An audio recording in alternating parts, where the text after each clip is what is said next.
fiebre tifoidea lo va a exponer Fernanda y bueno, pues déjenme paso lista y luego ahorita ya expone Fer. Ok, Cristel, Presente. ok. Sandra, Presente. Rebeca, Presente. Sebastián, Presente, doctor. María Fernanda, Presente. Perla, Presente. Irene, Presente. Bianca Nayeli, Presente. Claudia Yareli, Presente. Wendy Lisset, Presente. Carla Montserrat, Presente. Zaira Alejandra, Presente, doctor. Itzel Citlali, Presente. Jennifer Sofía, Presente.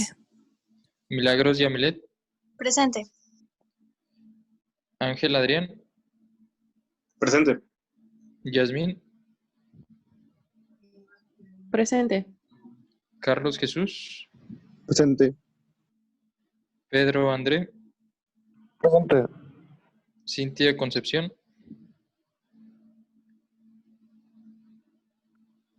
Daniel Villa, Alfredo, Gamaliel, Presente, doctor. ¿presente quién? ¿Gamaliel? Sí, así es. Ok.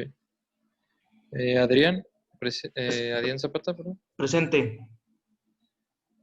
¿No está Gamaliel ni Alfredo? Sí, aquí estoy, doctor. Es Gamaliel. Gamaliel, perdón, Daniel y Alfredo. ¿No? ¿Y Jimena? ¿Jimena sí estás, Jimena? Sí, presente. Ok. Entonces me faltan 3 personas, ¿verdad? Cintia, Daniel y Alfredo. ¿No están? Para ya poner la falta. Sí, bueno. Ni modo. Ahí si se conectan les dicen que manden un WhatsApp o algo. Bueno, como les comentaba el día de hoy, vamos a ver fiebre tifoidea. Es importante la fiebre tifoidea, sigue siendo un problema aquí en México, seguimos siendo un país endémico de fiebre tifoidea.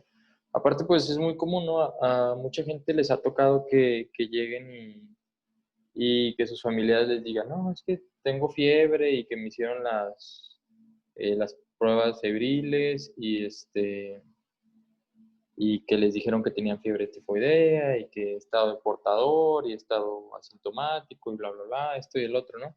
Entonces es importante que lo conozcan porque sí es común, o sea, sí es un motivo de consulta regular. Entonces, Fernanda, tú vas a exponer, adelante, si quieres poner tu presentación. Sí, voy. Okay.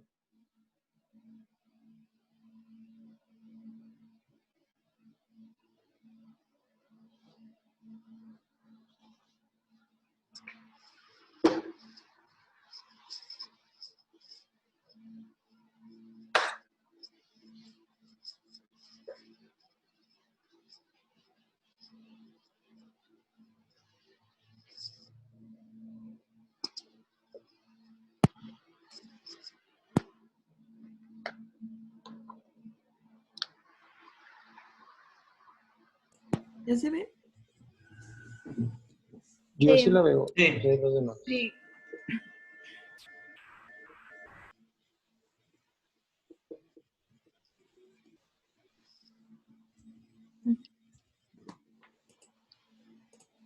Bueno, esa fue la frase que yo elegí. Bueno, la fiebre tifoidea es una enfermedad sistemática y potencialmente letal. Es causada por Salmonella typhi. También se conoce como fiebre entérica. Sus manifestaciones clínicas la convierten en una enfermedad en un reto diagnóstico. Convierten esta enfermedad en un reto diagnóstico. Su nombre pues se deriva del griego tifos, que significa humo o nubosidad. Antes se creía que era la causa del estado de obnubulación de los pacientes. El estado de obnubulación pues es como un estado como de pérdida de conciencia. Esta es la más estudiada y pues la mejor comprendida del grupo de las fiebres entéricas. Como ya dije, es causada por Salmonella typhi. El agua y los alimentos son vías de transmisión, además de otros vectores o huéspedes intermedios, por ejemplo, moscas, mariscos y así. Para que se presente esta enfermedad se necesita haber tenido una relación directa o tener una relación directa o indirecta con un enfermo agudo o un portador asintomático. Bueno, en su etiología, como ya les mencioné, pertenece al género Salmonella. Antes de 1983 se utilizaba la clasificación que reconocía 3 especies de Salmonella, la typhi, Coleridhiaceus y Enteritidis, y ahora pues nada más son 2 grupos, la typhis y las otras salmonellas. Bueno, este es un bacilo gram negativo, flagelado, no encapsulado, citofílico, no esporulado y aerobio. En un medio de agar-agar crece en colonias grandes, se ve de aspecto brillante y como un color grisáceo. Su identificación presuntiva se basa en pruebas bioquímicas. Y su identificación definitiva es en una prueba serológica.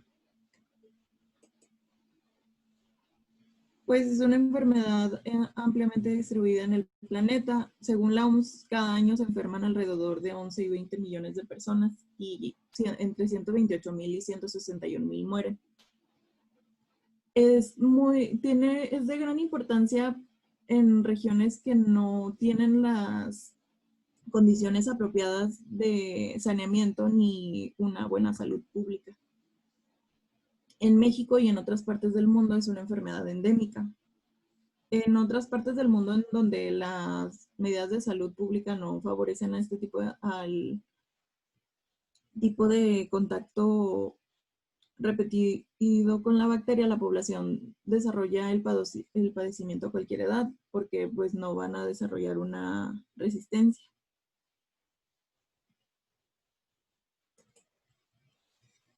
En México, en 2018, hubo un reporte de 34,906 casos de fiebre tifoidea y teniendo una tasa de 27,85 por cada 100,000 habitantes.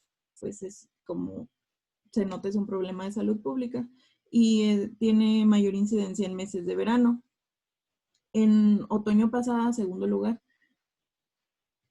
Pues es más frecuente en menores de 20 años y mayores de 70.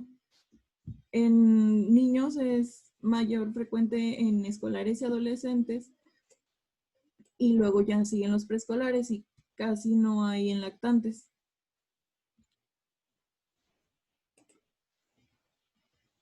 La mayor parte de las muertes van a ocurrir en menores de 12 y mayores de 60. Hay un 30% de probabilidad que se dé el contagio entre familias, que si le da a una persona, pues contagia a las demás personas de su familia. La principal fuente de infección por Salmonella typhi son las personas que padecen la fiebre tifoidea o los portadores asintomáticos. Los que padecen la fiebre tifoidea van a excretar grandes cantidades de Salmonella typhi en heces y orina. Y pues los portadores crónicos asintomáticos van a excretar alrededor de 10 o más bacilos por gramo de materia fecal.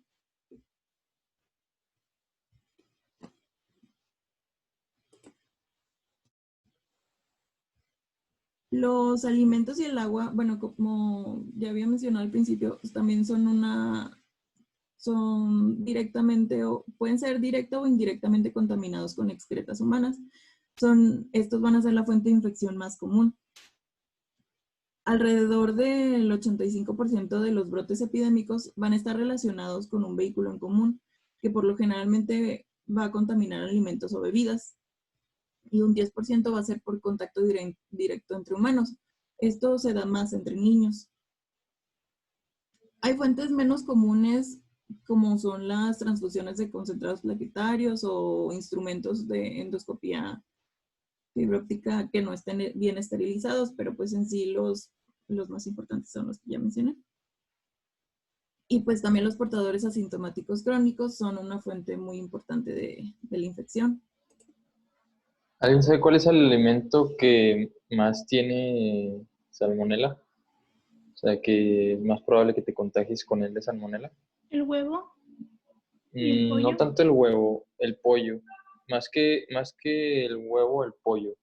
Bueno, el huevo porque pues obviamente está en contacto con heces de la gallina, ¿no? Entonces hay que lavar bien los huevos cada vez que vayan a comer huevo o algo. Pues hay que lavarlos bien por afuera porque muchas veces no vienen limpios. Y pues obviamente si, no sé, si va a servir el huevo que lo hierves con todo y cáscara, pues ahí se va la salmonela, ¿no? Pero es más común en el pollo, ¿verdad? Por eso el pollo sí tiene que estar bien hervido, bien cocinado, porque si no, pues te puede dar salmonela por estar comiendo pollo.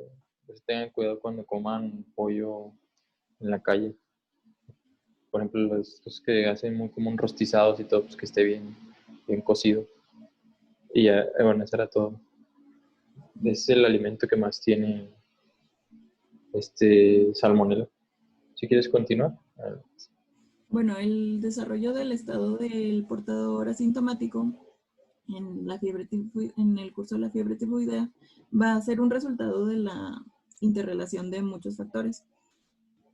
Del número de microorganismos que intervienen en el desarrollo al inicio de la enfermedad, del tipo serológico, de la presencia de trastornos renales o de vías biliares y de la función de los mecanismos de defensa del hospedero. En este estado se van a presentar la mayor parte de los casos luego de la enfermedad activa, pero el número de los portadores asintomáticos que se originan después de la infección también es muy alto. También es posible recuperar de las heces Salmonella typhi con mucha frecuencia 7 a 10 días después de que haya iniciado la enfermedad. Bueno, pues el portador asintomático es un individuo que va a continuar excretando microorganismos aún después de un año de haber tenido la enfermedad. Hay un porcentaje hay un 3 al 5% de probabilidades, de frecuencia en estos portadores.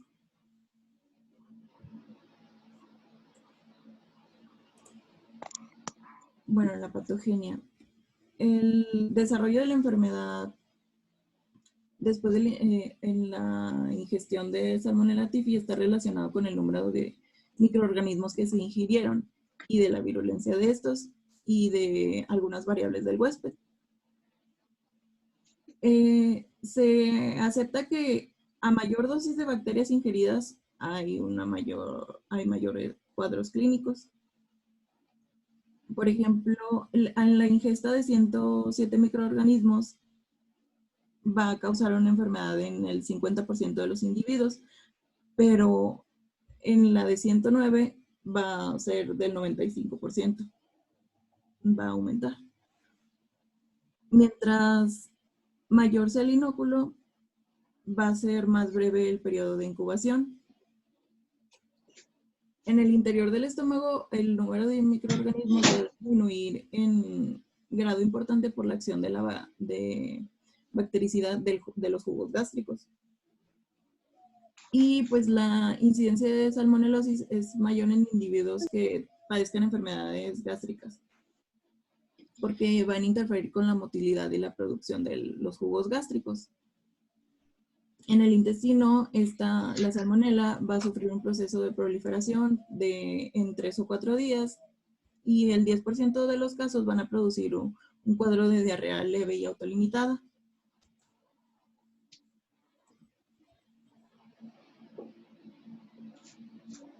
Todavía no está establecida la parte, en el libro menciona que no está establecida con certeza la parte del intestino donde ocurre la invasión de la pared intestinal, pero unos investigadores dicen que el yeyuno y otros que el ilion terminal o el ciego y algunas porciones del intestino grueso. Bueno, se va a invadir la pared intestinal y los microorganismos van a alcanzar los folículos linfáticos intestinales y ahí se van a multiplicar en el interior de las células inflamatorias mononucleares.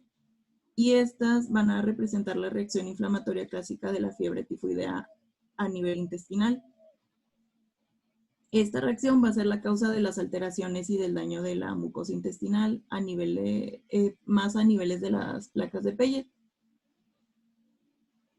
Una fagocitosis deficiente de los monocitos en comparación con los polimorfos va a facilitar el avance de los microorganismos hacia los ganglios linfáticos mesentéricos de drenaje y de ahí van a pasar al conducto torácico y más tarde a la circulación general y van a provocar una fase bacteriémica y ahí va a haber una invasión de distintas estructuras y ahí se van a poder formar abscesos con una reacción inflamatoria y la bilis infectada va a causar una infección intestinal secundaria que va a provocar que aparezcan altas concentraciones de salmonelas en heces durante la segunda y tercera semana de que se padezca la enfermedad.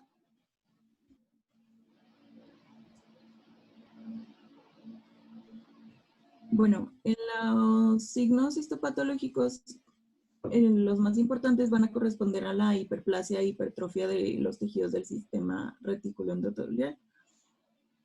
Van a estar más acentuadas en ganglios y folículos linfáticos abdominales e intestinales. Generalmente las alteraciones patológicas del intestino van a denominarse por hiperplasia, necrosis, ulceración y cicatrización. Va a tratarse de cambios evolutivos, pero que son posibles de detener en cualquiera de los periodos con un tratamiento antimicrobiano específico. También el vaso va a ser otro de los órganos que se afecte durante esta enfermedad. Puede sufrir un agrandamiento, una proliferación intensa de células reticuloendoteliales y una hipertrofia de los sinusoides y folículos esplénicos. La acumulación de estas células va a generar un nódulo tifoídico.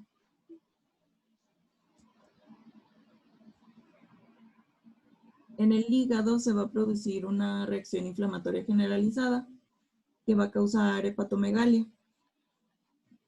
Y esta se cataloga como una hepatitis reactiva inespecífica. La hipertrofia e hiperplasia grave de células de Kupffer van a producir los nódulos tifoídicos.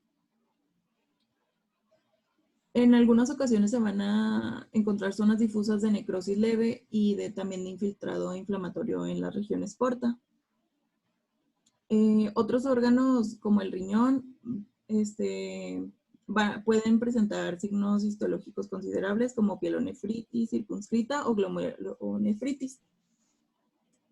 Los pulmones generalmente van a ser afectados con menor frecuencia y en ellos se pueden observar focos de bronquitis o bronconeumonía.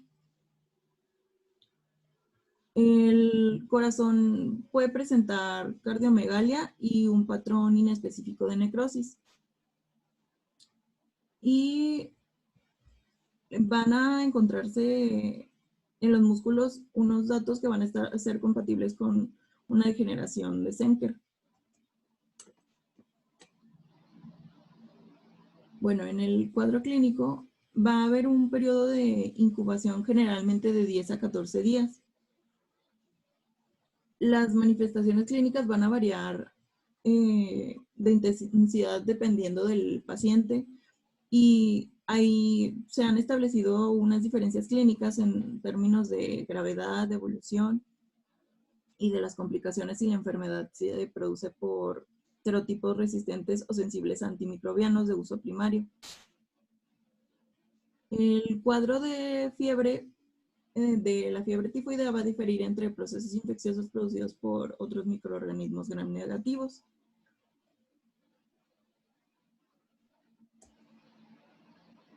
Bueno, pues los síntomas van a ser fiebre, sudoración profusa y escalofríos.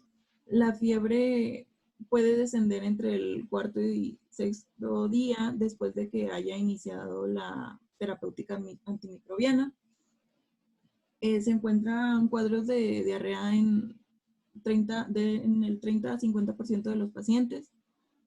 También se puede haber estreñimiento, pero en ese se han registrado nada más del 30 al 50%, y está relacionada con dolor abdominal, en el que se registra un 13 al 61%, y también vómito, que hay un 25 al 68% de los casos.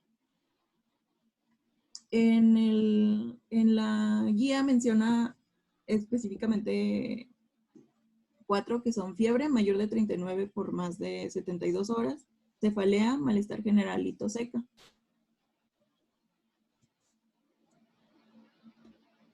También la cefalgia acompañada de anorexia y un mal estado general. También pueden haber mialgias y artralgias. Bueno, y lo de tos y dolor, ya como ya mencioné. Y a finales de la primera o segunda semana se pueden empezar a manifestar los datos clínicos. En un 13% de los pacientes se puede registrar un exantema maculopapular que se limita al tórax y abdomen, y pues se pueden presentar datos neurológicos. Bueno, el diagnóstico va a ser basado en datos epidemiológicos y clínicos y de laboratorio. Las pruebas más útiles van a ser las de la biometría hemática, cultivos y las serológicas. En la biometría hemática, los resultados van a mostrar una anemia normocítica. Esta se va a presentar a menudo al final de la tercera semana, aunque no haya sangrado.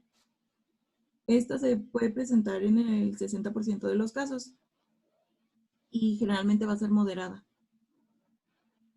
Va a haber una leucopenia con neutrofilia relativa y eosinopenia. Esta va a alcanzar su máxima intensidad entre la segunda y la tercera semana del padecimiento. Y va a haber una trombocitopenia, y esta se va a presentar en el 57% de los casos. También menciona que se tiene que aclarar que las pruebas de coagulación pueden resultar anormales en alrededor del 16% de los pacientes.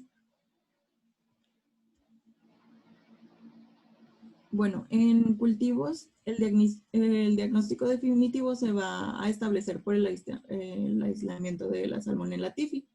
Puede ser en muestra de sangre, médula ósea, heces, orina o roseola. La positividad de los cultivos va a variar según la muestra analizada y pues la etapa clínica en la que se tome la muestra.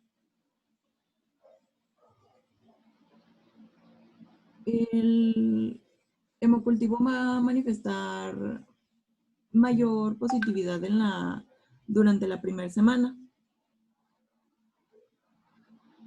Este va a ser entre el 70 y 80% de los casos, y va a presentar menor positividad en la cuarta semana. El coprocultivo va a ser positivo al final de la primera semana en alrededor del 35% de los casos. Y el cultivo va a mostrar, de una muestra de roseola, va a ser útil para establecer el diagnóstico bacteriológico específico. El urocultivo va a mostrar porcentajes variados de positividad, que varían mucho, pues varían del 2 al 35%.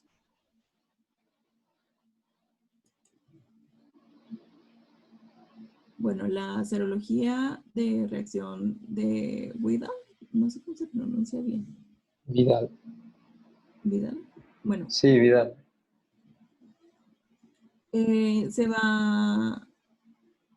Esta es una prueba de aglutinación de los antígenos OIH y un título igual o mayor que de 1 a 160 se va a estimar positivo,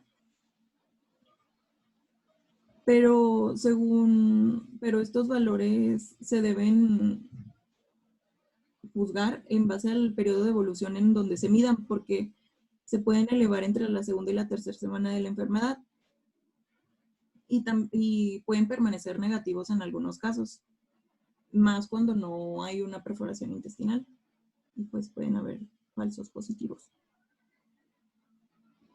Porque dar un falso positivo cuando haya una presencia de cualquier proceso inflamatorio importante.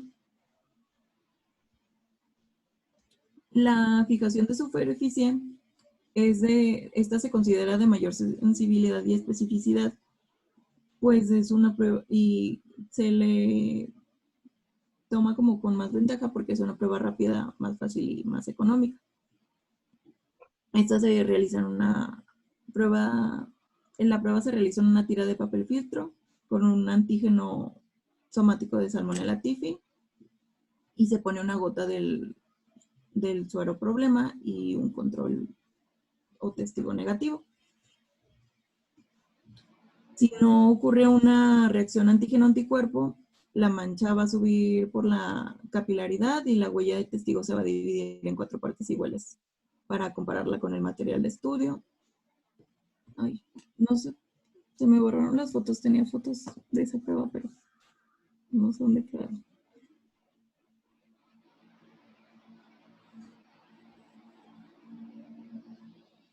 Bueno, también se pueden hacer otras pruebas serológicas, pero son más costosas y no están disponibles siempre, que son las de coaglutinación para antígeno O, la ELISA para detectar inmunoglobulinas G y M, y una de inmunofluorescencia indirecta y para detectar el antígeno B y anticuerpos.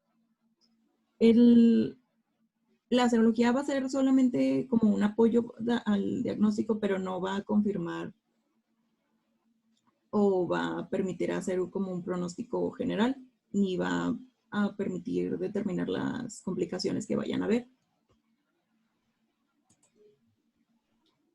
Bueno, el diagnóstico diferencial de esta va a ser, se tiene que hacer a brucelosis, tuberculosis miliar, a absceso hepático, hepatitis endocarditis, infecciosa, paludismo, bronquitis aguda, colecistitis, meningitis y a muchas.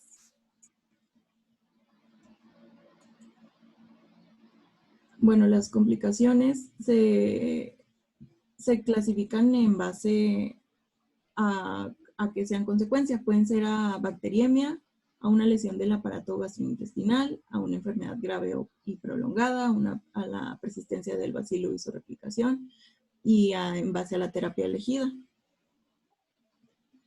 Por ejemplo, por bacteriemia puede ser por miocarditis, daño hepático, daño de la médula ósea, una coagulación intravascular diseminada, y por la lesión del aparato gastrointestinal, por alguna hemorragia, una perforación intestinal.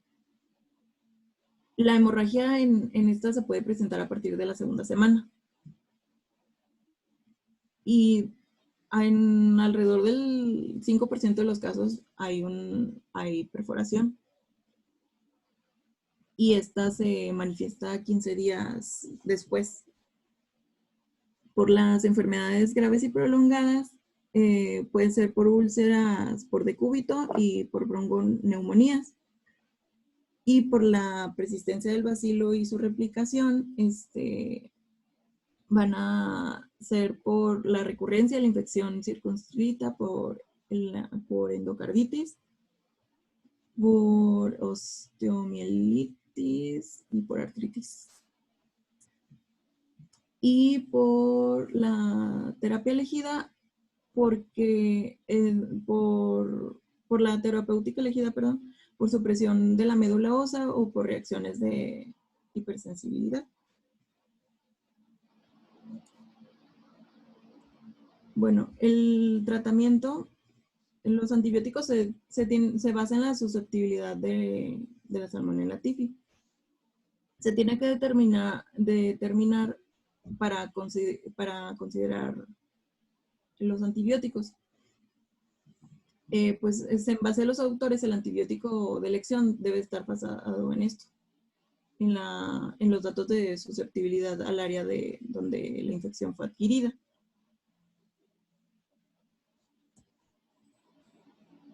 Hay antecedentes de resistencia de Salmonella typhi. El cloranfenicol fue en 1948 hasta 1970, era el administrado de una manera universal y apareció la resistencia. Después se puso la ampicilina y el trimethoprim con sulfametoxazol, que estos se convirtieron en los tratamientos de elección. Las fluoroquinolonas y las cefalosporinas de tercera generación son tratamientos de primera línea. Y parece que las fluoroquinolonas tienen mejor porcentaje de curación que las cefalosporinas.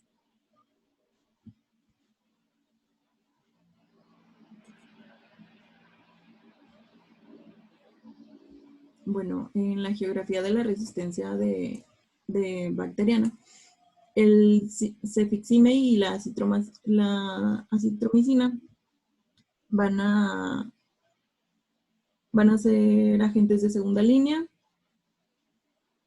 Va a estar el Aztreonam e imipenem.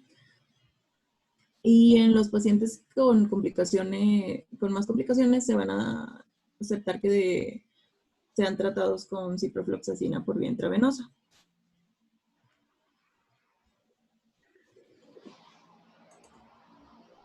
Bueno, los medicamentos de elección. En el libro menciona el cloranfenicol, la ampicilina, la amoxicilina, el trimethoprim con sulfametoxazol, cefalosporinas de tercera generación y las quinolonas.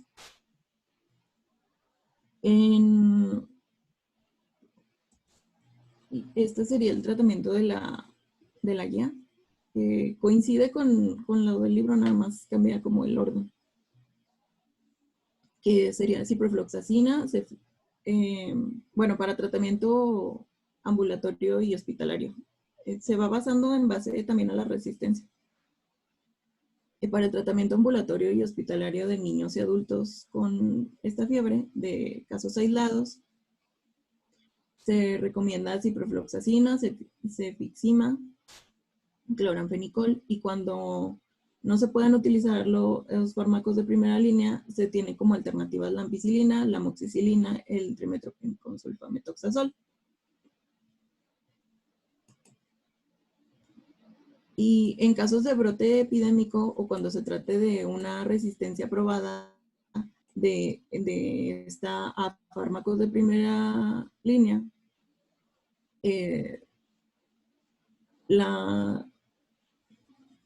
van a variar las dosis, y las cefalosporinas de tercera generación van a estar indicadas cuando haya una falla al tratamiento ambulatorio, una resistencia, o no se puedan administrar los antimicrobianos, o haya una complicación en la fiebre, o haya habido una recaída. Va a ser cefotaxima o ceftriaxona. Se van a sugerir cambios en el tratamiento de vía oral cuando se conozca que la cepa, solo si se conoce que la cepa aislada va a ser susceptible a cualquiera de las alternativas por vía oral. Para el tratamiento de erradicación del estado del portador de los antimicrobianos va a ser la ciprofloxacina, la amoxicilina, el trimethoprim con sulfametoxazol y la ampicilina. En las mujeres gestantes que padezcan fiebre tifoidea se recomienda ampicilina, amoxicilina o cefalosporinas de tercera generación con las dosis ya descritas, perdón.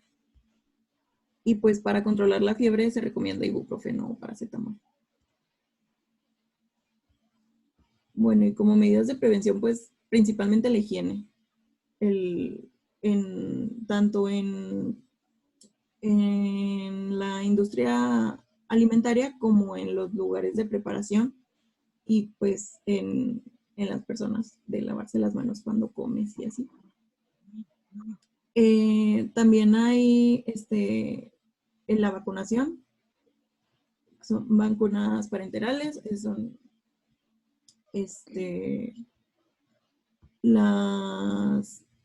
van a existir dos vacunas, una con polisacáridos capsulares, purificados, que es la de antígeno B, y que esta va a ser de administración parenteral, y otro oral que va a contener una cepa mutante atenuada de la Salmonella typhi. Esta va a ser la I21A.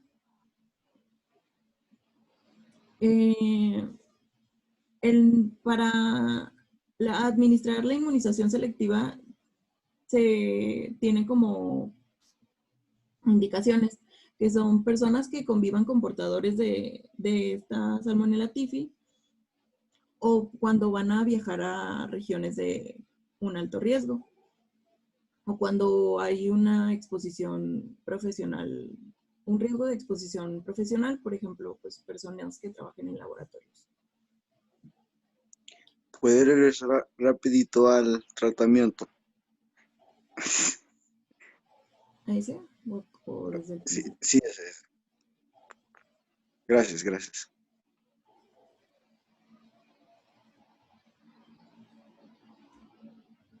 ¿Ya?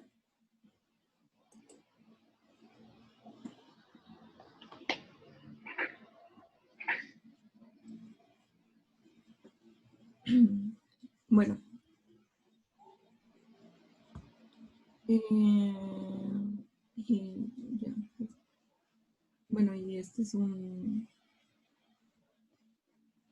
el cuadro que menciona en el libro, que viene en el libro como de un Historia resumen. natural, ¿no? Sí. No, pues está muy buena tu presentación, Fernanda, la verdad. No le falta nada. Y lo explicaste todo muy bien. Nada más hay que poner como cuál es el principal método de diagnóstico, ¿verdad? Por ejemplo, tú mencionaste varios, pero hay que poner cuál es el gold standard. El gold standard en fiebre tifoidea es el hemocultivo. Por la alta sensibilidad y especificidad, pero, por ejemplo, las reacciones ya no se usan, las reacciones febriles, pues porque se malinterpretan, no sabemos en qué estado está el paciente y cosas así. Entonces, pues por eso no se usan las reacciones febriles ya, ¿va? ¿Qué más? No, pues la verdad es que lo explicaste muy bien. Yo siempre recomiendo que usen ciprofloxacino para el tratamiento o trimethoprim con sulfa, porque además de que si no, o sea, antes de que tengas la confirmación diagnóstica, si le das trimethoprim o ciprofloxacino, pues como son susceptibles las otras bacterias que nos pueden causar un problema intestinal y tú estás sospechando de un problema intestinal, pues entonces le estás pegando a varias bacterias, ¿verdad? Entonces es más probable que si te equivocas, si no es fiebre tifoidea, pues vayas a lograr un control de la enfermedad, ¿verdad? Y pues yo creo que hasta aquí le dejamos. Y pues, saben que mañana no les puedo dar clase, pero el viernes, pues reafirmamos esto. Acuérdense, si alguien se trae un caso clínico o algo, pues lo exponemos. ¿Alguien quiere exponer caso clínico? Doctor, Ok. una disculpa. Es que yo entré después de que pasó lista. Pues, ¿Quién pues eres, no se perdón? me puede poner. Cintia Salazar. Cintia, ok, Cintia. Yo también, doctor. Alfredo Alfredo. Sí. ¿Y Daniel Doctor. no entró? Bien, sí, aquí estoy. Ah, ok. Doctor, ¿puedo dar caso clínico? ¿Sabes qué, Alfredo? Dale chance a uno de los que les fue un poquito mal Yo. ¿Quién es yo? Bianca. ¿De qué? Bianca, ok, Bianca. Caso clínico De intestinal. Tú lo eliges de diarrea, fiebre tifoidea, absceso hepático, ¿sí? Ok, sí. Y, Doctor, sí, perdón, Alfredo. Es que te digo, hay que darle chance a los que les fue un poquito más bajo. ¿Quién ¿Y habla? cuándo me toca exponer meningitis, doctor? No, meningitis es hasta la próxima semana. ¿y Ok. hepatitis también, doctor? Sí, yo creo que hepatitis ya lo vamos a... O sea, sigue hepatitis, el tema que sigue es Ujú. hepatitis. Yo creo que lo empezamos a ver el lunes. Ah, ok. Y para el viernes ver casos clínicos. Me dijeron que sí iban a traer un caso clínico de los de su otra materia y vemos uno de esta materia para poder desmenuzarlos a gusto y aprender un poquito más.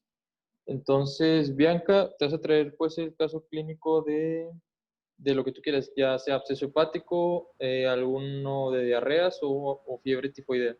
Sí, doc. Cualquiera de esos está bien, Para el ¿verdad? viernes, ¿verdad? Ajá, para el viernes, así como presentación. Entre mejor lo pongas, o sea, entre más datos nos pongas, pues es mejor. Sí. ¿Qué más? ¿Quién me va a exponer el de la otra clase? ¿O ya no quieren el de las otras clases? ¿Cómo se llama su otra clase que están en clínicas o cómo? Ah, introducción a la clínica. Ah, introducción a la clínica, sí. Les digo, tráiganse uno de esos y me dicen qué dudas tienen y pues les digo en qué les puedo ayudar, ¿verdad? Doctor, ¿el caso clínico tiene que ser de aquí de México o de Pues sí, cualquier de lugar? preferencia, o sea, ya ves que la otra vez pusimos unos de, o sea, de esos que te encuentres tú en internet que Sí. no sé si ya sea español o lo Ujú. que sea, pues te digo, si lo quieres poner en inglés, pues mejor, pero pues tradúcelo, ¿no? Y pero si lo encuentras de aquí de México, pues también está bien. Ok. ¿Y qué más o sea, ya no piden reacciones febriles, ¿eh? No se usan las reacciones febriles porque uno nunca va a saber dónde está, en qué etapa clínica está el paciente. Entonces, se malinterpretan, tienen muchos falsos negativos, falsos positivos. Entonces, ya no las pidan. Se dice ahora que el médico que pide reacciones febriles es un médico que no sabe y ustedes sí saben, entonces ustedes no van a pedir reacciones febriles. Además, esta es una de esas enfermedades que por clínica y por laboratorio sí te puedes orientar bastante. Entonces, si el paciente trae pues la triada que mencionó Fernanda, que vendría siendo, bueno, mencionaste 3 síntomas principales, que eran fiebre, diarrea y dolor abdominal. Mencionaste otros que venían en la GPC, que eran tos, malestar general y, ¿cuál más? Pérdida de peso, ¿no? Algo así, me parece. Anorexia también. Anorexia, sí, ¿verdad? Anorexia. Sí, pues por lo general se da un estado así de que el paciente trae pérdida de peso, malestar general, o sea, la fiebre que es fiebre intermitente. Se dice que dura 72 horas y luego se quita y luego otras 72 horas y así es una fiebre muy, muy, muy extraña que a veces no responde al paracetamol. Entonces, bueno, además de que la fiebre tifoidea es de las pocas enfermedades intestinales que nos van a dar una depresión celular por ejemplo, en la biometría hemática nos genera anemia. Casi es exclusivamente la única enfermedad intestinal que nos causa leucopenia. Entonces, pues les digo, si ustedes están buscando fiebre tifoidea, pues realmente no es difícil encontrarla sin tener el cultivo y todo eso. Obviamente, pues para confirmarla, ustedes hacen el cultivo. Y pues, si pueden hacerle lo de susceptibilidad a la salmonela, pues mejor para que sepan cuál antibiótico es contra el que sí responde. Por ejemplo, en la GPC se menciona mucho ampicilina, pero aquí en México la gente tiende a tomar ampicilina como si fuera para el dolor o para el paracetamol, entonces no den ampicilina como primera opción, la verdad, lo más probable es que ya no sea susceptible a la ampicilina. Entonces ya den Cipro o den trimethoprim con sulfa, les digo porque es más probable que si te equivocaste en el diagnóstico de fiebre tifoidea, vayas a darle a otros agentes causales, ¿verdad? O sea, a E. coli, a no sé, Klebsiella, cualquier otra cosa que nos dé diarrea. Y pues vas a curar al paciente, ¿verdad? Hay que investigar lo del estado de portador, hay que darle seguimiento al paciente porque si es portador asintomático, pues va a estar contagiando a su familia. Hay que intentar hacerle el estudio a la familia o intentar darle tratamiento a la familia o buscar cuáles tengan también problemas intestinales o el malestar general. Y bueno, algo de la importancia de Salmonella es que, por ejemplo, el 90% de los pacientes sin tratamiento se van a curar, pero el otro 10% puede generar una enfermedad grave si no les das tratamiento. obviamente pues la idea es que llegue siempre a darle tratamiento a todos los pacientes, ¿va? Entonces, pues que no se les vaya a pasar lo de la fiebre tifoidea. Digo, no, la vacuna no está así como establecida en el cuadro básico porque, pues como es una enfermedad que se cura fácilmente con un antibiótico y no es difícil el diagnóstico, entonces por eso no, pues por eso no se incluye dentro del cuadro básico, ¿verdad? Pero, pues bueno, si ustedes quieren recomendar la vacuna o algo, por ejemplo, si hay gente que va a viajar a la India, pues allá en la India está peor la fiebre tifoidea. Son más endémicos que aquí en México. Entonces, si van a viajar o algo, pues ahí sí les recomendaría una vacuna. O sea, si van a viajar a lugares así, pues sí es importante que se vacunen. Pero pues les digo, México es zona endémica, entonces pues no, realmente lo más probable es que ya tengamos la mayoría anticuerpos contra fiebre tifoidea. Obviamente la cepa va a variar del lugar y todo eso, entonces ahí es cuando se pone la vacuna. Y pues muy bien la exposición de Fernanda, así deben ser todas las exposiciones, traten de ponerle información que valga la pena, imágenes, poco texto y traten de explicarlas bien. O sea, a mí me pareció que la exposición de Fernanda estuvo muy, muy bien. Entonces, el viernes vemos casos clínicos. Bianca nos va a traer uno de digestivo y uno de su materia de introducción en la clínica y vamos a ver qué podemos aprender. Y pues hasta aquí la clase de hoy y nos vemos el viernes y cuídense. Hasta el viernes, doctor. Hasta el viernes, doctor. Nos vemos. Es el viernes, doctor.